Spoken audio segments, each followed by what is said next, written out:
जिया बड़ी रे नखड़ सखी रे भता दे हम मिलल बा पिया कड़ा करेला से जिया बड़ी रे नखड़ नहीं सोट के नहीं हट के कब हमके पहचा धरेला सखी भतरा हमारे कबो ना हवा लफील करेला सखी भतरा कबो न से जिया हमके तंग करेला।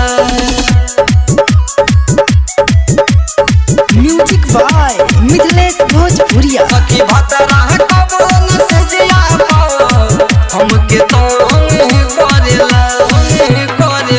ओकरो से नीमन रहे सखी नैहर के यारवा हो दिन रात मिलत रहनी सुन घर पिछुआरवा हो ओकरो से नीमन रहे सखी नैहर के यारवा हो दिन रात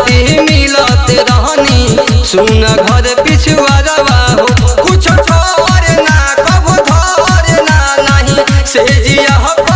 लड़ेला सखी भतरा हमार कबो ना हवा लफील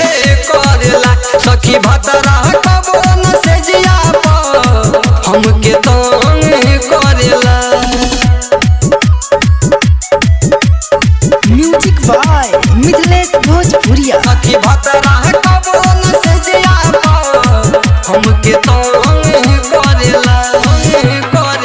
दिन रात नशा में रहे ये सखी माने ना मिथिलेश के बतिया हो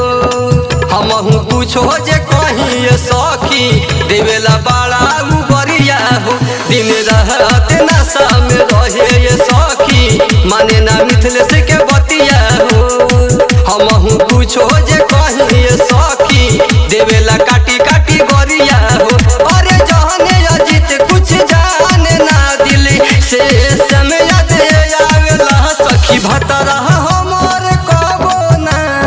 हवा लफील करेला सखी भतरा कबो न से जिया हमके तंग करेला। Ajeet recording studio Harpur.